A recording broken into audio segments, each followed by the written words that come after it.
गुरुरादिर्नादिश्च गुरु परम देवतम गुरु परतरम नास्ति देवोसो गुरु मार्गवी। राधे राधे। आप सभी का स्वागत है भाग्य ऋषि संस्थान सुख का सागर में। मैं हूं आपके साथ आचार्य पुष्पेंद्र शास्त्री। आज हम बात करेंगे गुरु की महिमा। गुरु की महिमा हम लोग सब जानते हैं। गुरु हमें ज्ञान देता है, गुरु हमें सद्मार्ग सिखाता है, गुरु हमारे जीवन को बदल देता है। लेकिन हमारे जो बालक हैं, हमारे जो बच्चे हैं, स्कूल जाते हैं, कॉलेज जाते हैं, पढ़ाई में उनका मन नहीं लगता, अच्छे स्तर के अंक प्राप्त नहीं कर पाते।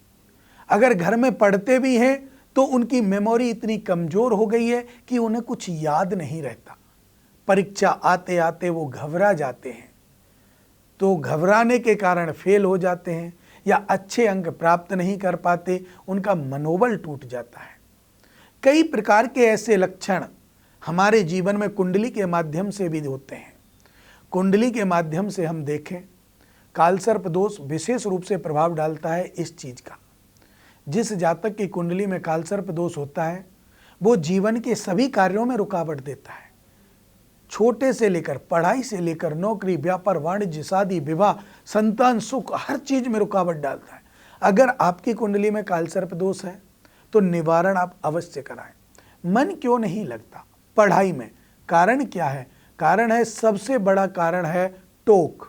अगर आप अच्छे से पढ़ते हैं, आपको किसी ने देख लिया और कह दिया आप तो बहुत अच्छे पढ़ रहे हो, आप तो बहुत होशियार हो, तो किसी की नज़र लग जाना, टोक लग जाना, वो आपको बहुत ज़्यादा ग्रसित कर देता है।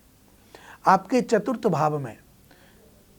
भाव में कोई नीच ग्रह बैठ जाए या कारक का नहीं मारक का स्वामी बैठ जाए तो ऐसी अवस्था में भी आप पढ़ाई में कमज़ोर रहेंगे, याद आपको नहीं आएगा। अगर नवमेश, भाग्येश, जो हम नवमेश कहते हैं, भाग्येश जिसको कहते हैं, वो आपका अष्टमेश होकर बैठ जाए या द्वादश में जाकर बैठ जाए तो भी आपका पढ़ाई क्षेत्र कमजोर हो जाएगा, भाग्य क्षेत्र कमजोर हो जाएगा। इसका कारण क्या है कि जब ग्रह नीच का होता है या जब ग्रह के कार्य शैली बदल जाती है या मारक के घर में ग्रह आ जाता है तो हमारे जीवन का जो मेमोरियल क्षेत्र है, जो हमें याददाश्त देता है, मस्तक जो होता है, उसको वो जकड़ लेता है। जकड़ने के बाद हमें कोई भी चीज़ कितना भी पढ़ें याद नहीं रहती। बच्चे बड़े परेशान हो जाते हैं। तो उसके लिए विशेष रूप से बुधवार के दिन गणेश जी भगवान की उपासना करनी चाहिए। गणेश जी भगवान को लड्डू का भोग लगाना चाहिए पान के पत्ते पर रखकर।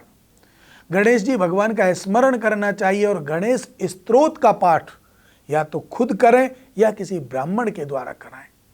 अगर आप 43 दिन लगातार गणेश स्तोत्र का पाठ कराते हैं किसी ब्राह्मण के द्वारा या आपके अपने खुद 43 दिन गणेश स्तोत्र का पाठ करते हैं तो निश्चित मान लीजिए आपके बच्चों का जो कार्य चल रहा है, पढ़ाई में ध्यान नहीं लगना, मेमोरी कमज़ोर हो जाना, वो सब अच्छी हो जाएगी।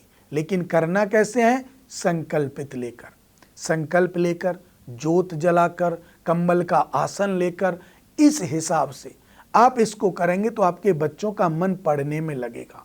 लगता क्यों नहीं वो मैं आपको पहले बता चुका हूं।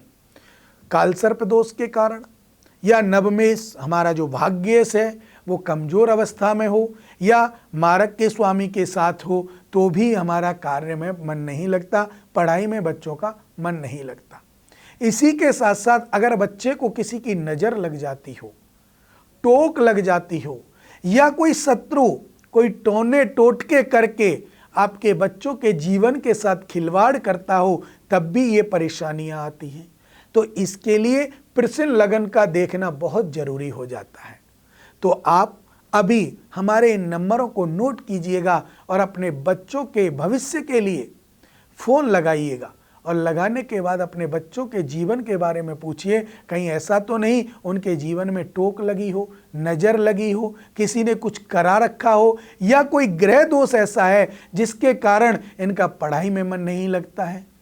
या ग्रह दोष का निवारण कराएं, तो उसका आप करते हैं तो आपके जीवन में आ रही जो समस्याएं हैं वो बिल्कुल दूर हो जाएंगी। बच्चों का पढ़ाई में मन भी लगेगा और बच्चे अच्छे पद पर सुशोभित होंगे। तो इन सब कामनाओं में आपको साथ देना है तो अपने बच्चों का, जिनके मन में ये आता है। तो इसके लिए आपको गणेश जी का जरूर ध्यान करना चाहिए, स्तवन करना चाहिए, और जिससे आपका जीवन सफल हो। इन्हीं शुभ मंगल कामनाओं के साथ मुझे दीजिए इजाजत। राधे राधे।